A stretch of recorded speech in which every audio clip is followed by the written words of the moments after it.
Mga katrops, welcome back ulit sa aking channel, Sports React Page. At ngayon nga ay pag-uusapan natin ang balitang sinuwerte pa nga na po si Stephen Curry sa Golden State Warriors.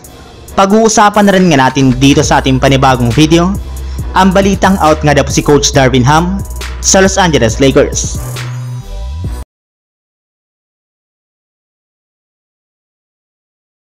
Sa pagkapanalo nga po ng Sacramento Kings noong nakarang araw laban sa Utah Jazz, ay nakapagtala nga po dito si Keegan Murray ng 47 points sa kanyang 12 out of 15 shooting sa 3-point line.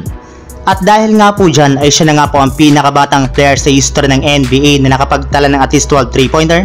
Kaya maging si Stephen Curry nga po ay nagulat at namangha na lamang matapos niyang malaman ito sa kanyang naging post-game interview sa media. Gayong tunay nga po talagang napakatalentado ni Keegan Murray. Mataas na naman nga po ang potensyal nito na mabasag ang record na lang dalawa ni Klay Thompson sa pagkakaroon ng pinakamaraming natalang 3-pointer sa history ng NBA. Kaya di na naman nga po napigilan pa ni Stephen Curry na tawagan agad si Keegan Murray para i-congratulate ito sa kanyang ginawa. And speaking of Stephen Curry mga katrops, sa kabila nga po ng pagtatala lamang niya ng 7 points, 2 rebounds at 8 assists sa game ng Golden State Warriors ngayong araw laban sa Portland Trail Blazers, ay nakuha pa rin nga po nila dito ang panalo sa score na 118-114. Salamat sa pag-step up ng kanyang mga teammates na sina Klay Thompson na kumana ng 28 points at si Andrew Wiggins na nagtala rin naman ng 25 points at 7 rebounds. Kaya sa pagkapanalo nga po ng Warriors ngayong araw, ay umangat na nga po sa 12 wins at 14 losses ang kanilang record bilang ika-11 seed pa rin sa standings ng Western Conference. Samantala, punta naman tayo sa ating sunod na pag-uusapan sa balitang out nga na po si Coach Darvin Ham sa Los Angeles Lakers.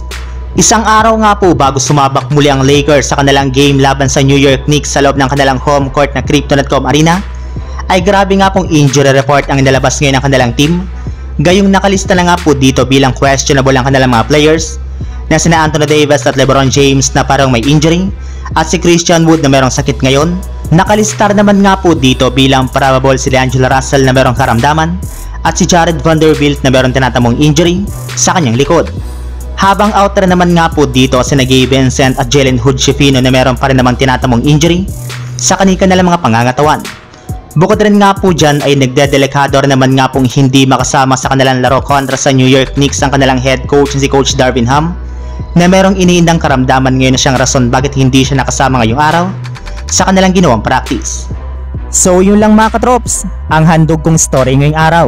Sana nag-enjoy kayo, please like and subscribe my YouTube channel, Sports React PH, para sa iba pang story at update patungkol sa NBA. Kita-kits muli sa ating susunod na video.